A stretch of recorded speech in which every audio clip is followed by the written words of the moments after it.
இறையேசு கிறிஸ்துவில் பிரியமானவர்களே, கடவுளின் திருவுளத்தை அறிந்து செயலாற்றிட நம் ஆண்டவர் இயேசு கிறிஸ்து என்று நம்மை அழைக்கின்றார்.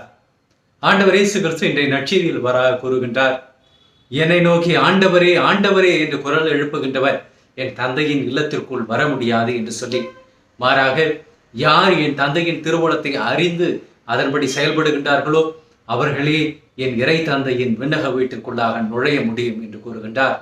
கடவுளுடைய திருவுளத்தை அறிந்து செயலாற்றுகின்றவர் தன்னுடைய வீட்டை பாறையின் மீது கட்டியவராக இருக்கின்றார்.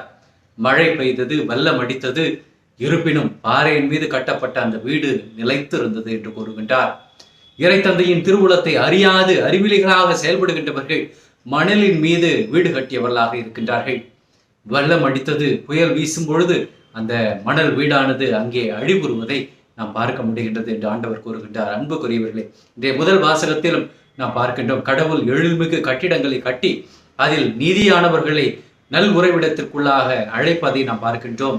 செல்வந்தர்களை, பணக்காரர்களை, கடவுளை புறம்பே தள்ளி செல்வத்தை தங்கள் வாழ்வின் மையத்தில் வைத்திருக்கின்றவர்களை ஆண்டவர் புழுதியில் தள்ளி ஏழை எளிய மக்களுடைய பாதங்கள் அவர்களை நசுக்குவதாக இருப்பதாக அங்கே முதல் வாசகத்திலே வாசிக்க கேட்டோம். அன்புக்குரியவர்களே, எது இறை தந்தையினுடைய திருவுளம்? ஆண்டவர் இயேசு கிறிஸ்து கூறுகின்றார், என் தந்தையின் திருவுளத்தை நிறைவேற்றுவதே நான் உண்ணும் உணவாக இருக்கின்றது என்று கூறுகின்றார். அன்புக்குரியவர்களே, எது கடவுளுடைய திருவுளம்?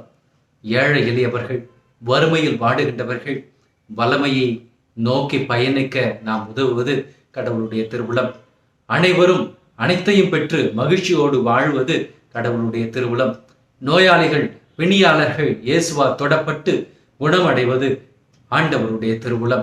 கடவுள் என்று உங்களையும் என்னையும் பார்த்து பாறையின் மீது வீடு கட்டியவர்களாக வாழ கடவுளுடைய திருவுளத்தை அறிந்து நடக்க நம்மை அழைக்கின்றார். ஆண்டவர் இயேசு கிறிஸ்து கூறியிருக்கிறார், நாம் எதையெல்லாம் சின்ன சிறியோருக்கு செய்கின்றோமோ அதையெல்லாம் ஆண்டவருக்கே செய்கிறோம் என்று சொல்லி, நாம் பிறருடைய வாழ்வு வளர்ச்சி அடைய உதவுகின்றோமா? மற்றவர்கள் மனம் புண்படும்படி நம்முடைய வார்த்தை இருக்கின்றதா? மற்றவருடைய மனம் வேதனைப்படும்படி நம்முடைய செயல்கள் இருக்கின்றதா? மற்றவர்களுடைய செல்வத்தின் மீது நாம் ஆசை உள்ளவர்களாக இருக்கின்றோமா? மற்றவருடைய வாழ்க்கையை கெடுக்கக்கூடியவர்களாக இருக்கின்றோமா?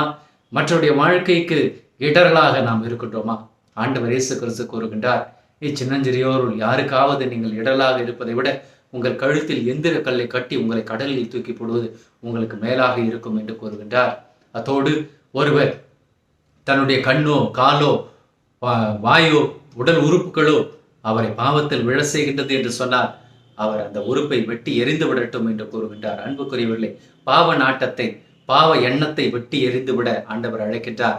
கடவுளுடைய திருவுளம் நாம் அனைவரும் ஒரே தந்தையின் அன்பு பிள்ளைகளாக வாழ வேண்டும் என்பது. கடவுளுடைய திருவுளம் நாம் அனைவரும் ஒருவரை ஒருவர் மன்னித்து 7 முறை அல்ல 70 முறை மன்னித்து ஏற்றுக்கொண்டு வாழ வேண்டும் என்பது கடவுளுடைய திருவுளம். கடவுளுடைய திருவுளம் நாம் ஒவ்வொருவரையும் புரிந்து வைத்திருந்து, அறிந்து வைத்திருந்து அவருடைய குரலுக்கு செவிசாய்த்து ஆண்டவர் இயேசு கிறிஸ்துவுக்கு ஒத்த வாழ்வு வாழ வேண்டும் என்பது கடவுளுடைய திருவுளம். இயேசு கிறிஸ்துவில் இருந்த அதே மனநிலை நம்மில் இருக்க வேண்டும் என்பது கடவுளுடைய திருவுளம். பவுலடியார் கூறுகின்றார், உங்களிடம் கிரேக்கர் என்றோ, உரிமை குடிமக்கள் என்றோ, அடிமைகள் என்றோ, செல்வர் என்றோ, ஏழை என்றோ எந்த பாகுபாடும் இருக்கக்கூடாது. ஏனென்றால் நீங்கள் பெற்றிருக்கிற ஒரு திருவுழுக்கு, நீங்கள் கொண்டிருக்கிற ஒரு நம்பிக்கை, நீங்கள் கொண்டிருக்கிற கிறிஸ்துவும் உங்களுடைய கடவுளும் தந்தையும் ஒருவரே. எனவே நாம் ஒருமித்த மனம் கொண்டவர்களாக, ஒரே குடும்பமாக, ஒரே தந்தையின் அன்பு பிள்ளைகளாக வாழ அழைக்கப்பட்டிருக்கிறோம். ஆண்டவர் இயேசு கிறிஸ்து ஜெபிக்க கற்றுக் கொடுத்தார். விண்ணுலகில் இருக்கிற எங்கள் தந்தையே என்று சொல்லி, எங்கள் அன்றாட உணவு எங்களுக்கு தாரும், எங்களுக்கு எதிராக குற்றம் செய்தோரை நாங்கள் மன்னிப்பது போல எங்கள் குற்றங்களை மன்னியும் என்று சொல்லி கொடுத்தார். நாம் அனைவரும் ஒரே தந்தையின் அன்பு பிள்ளைகள் என்பதை உணர்ந்து கொள்கிறோமா? நாம் நமக்கு எதிராக மற்றவர்கள் செய்கின்ற பிழைகளை மன்னித்து ஆண்டவருடைய பெயரால் அவர்களை ஏற்றுக்கொள்ள முற்படுகிறோமா? சற்று சிந்தித்து பார்ப்போம். ஆண்டவரே ஆண்டவரே என்று குரல் எழுப்பினால் மட்டும் நாம் விண்ணகத்திற்குள்ளாக நுழைய முடியாது. ஆண்டவர் விரும்பும்படி அன்பு கட்டளையை நம்முடைய வாழ்க்கையின் அடிப்படையாக கொண்டு வாழ முற்படும் பொழுது இறைவனுடைய இல்லத்தில், நிலையான உறவிடத்தில் நாம் செல்வதற்கு தகுதி உள்ளவராகவும். ஜெபிப்போமாக. அன்பை உருவாகி இறைவா, உம்முடைய திருவுளத்தை நிறைவாக வெளிப்படுத்தும். விண்ணுக்கும் மண்ணுக்கும் ஆண்டவரே, ஞானிகளுக்கும் அறிஞர்களுக்கும் இவற்றை மறைத்து குழந்தைகளுக்கு வெளிப்படுத்தினீரே என்று கூறினீரே.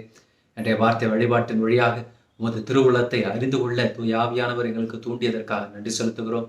இவற்றை வெறுமனே நாங்கள் காதுகளால் கேட்டு அவற்றை விட்டு விட்டு செல்லாமல் மற்ற மனிதருடைய வாழ்வு வளம் பெற எங்களுடைய சுயநலத்தை அழித்து பிறர் நலம் பேண இறை தந்தையின் திருவுளத்தை எங்கள் வாழ்வில் அனுதினமும் நாங்கள் நிறைவேற்ற அருள் தாரும்.